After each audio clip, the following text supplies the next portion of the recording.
Hello hi friends, welcome to Kala kitchen. Today நம்ம பார்க்க போகிற ரெசிபி ஒரு சூப்பரான புளிக்குழம்பு தான் பண்ண போகிறோம். கத்திரிக்காய் போட்டு சூப்பரான எண்ணெய் கத்திரிக்காய் புளிக்குழம்பு.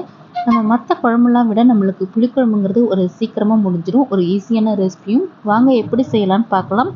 நம்ம சேனலுக்குள்ளே போகிறதுக்கு முன்னாடி நம்ம சேனல் காலா கிச்சனை சப்ஸ்கிரைப் பண்ணணும்னா சப்ஸ்கிரைப் பண்ணி பக்கத்தில் இருக்கிற பெல் ஐக்கானே கிளிக் பண்ணிக்கோங்க. ஃபஸ்ட்டு எண்ணெய் கத்திரிக்காய் புளிக்குழம்பு செய்ய எண்ணெய் ஒரு 4 டேபிள் ஸ்பூன் அளவுக்கு எடுத்துக்கோங்க. அதில் 1 டீஸ்பூன் கடுகு, அரை டீஸ்பூன் வெந்தயம், அரை டீஸ்பூன் சோம்பு சேர்த்தோம்னா புளிக்குழம்புக்கு டேஸ்ட் அதிகமாக இருக்கும்.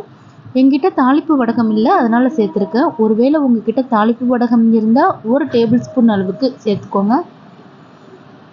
நெக்ஸ்ட்டு எல்லாம் தாளித்த பின்ன கடுகுலாம் இதில் ஒரு 15 சின்ன வெங்காயம் சேர்த்துக்கோங்க.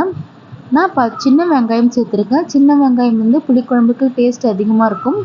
உங்ககிட்ட சின்ன வெங்காயம் இல்லைன்னா 2 மீடியம் சைஸ் அளவுக்கு பெரிய வெங்காயம் கட் பண்ணி சேர்த்துக்கோங்க. நெக்ஸ்ட் இது லைட்டாக வதங்கின பின்ன தக்காளி இது போல் கட் பண்ணிக்கோங்க. ரொம்ப பொடியாக கட் பண்ணி சேர்த்திங்கன்னா நல்லா இருக்காது புளிக்குழம்புக்கு.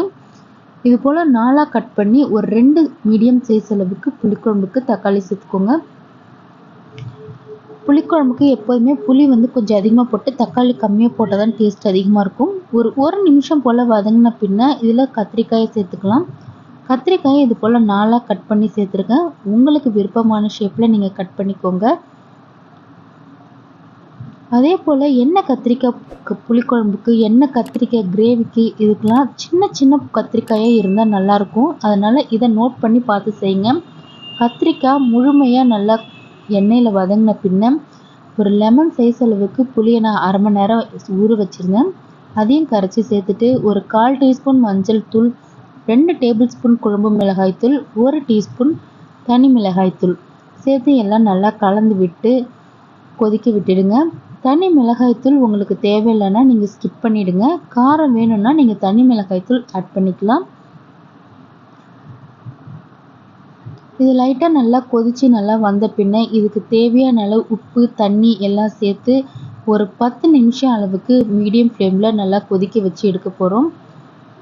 தண்ணி நம்ம அதிகமாக விட்டுட்டோம்னா எண்ணெய் கத்திரிக்காய் குழம்புக்கு டேஸ்ட்டு நல்லா இருக்காது. குறைவாக தண்ணி விட்டு நல்லா செய்யுங்க, ரொம்பவே சூப்பராக வரும். ஒரு 10 நிமிஷம் மீடியம் ஃப்ளேம்லேயே இருக்கட்டும். இப்போ நம்ம எண்ணெய் கத்திரிக்காய் புளிக்குழம்பு சூப்பரான சுவையில் ரெடி ஆகிடுச்சு. பாருங்கள், அற்புதமாக வந்திருக்கு. கடைசியாக நம்ம கருவேப்பிலை சேர்த்து இறக்கிடலாம். இந்த மெத்தடில் செய்யும்போது சூப்பராகவும் சுவையாகவும் இருக்கும். கண்டிப்பாக ட்ரை பண்ணி பாருங்கள். பிகினர்ஸ்க்கெலாம் ரொம்ப ஈஸியான குழம்பு. இந்த மெத்தடில் நீங்களும் ட்ரை பண்ணி பார்த்துட்டு எப்படி இருந்ததுன்னு கமெண்ட் செக்ஷனில் சொல்லுங்கள். நான் நெக்ஸ்ட்டு வேறு வீடியோவில் வேறு ஒரு ரெசிபியோட மீட் பண்ணுறேன்.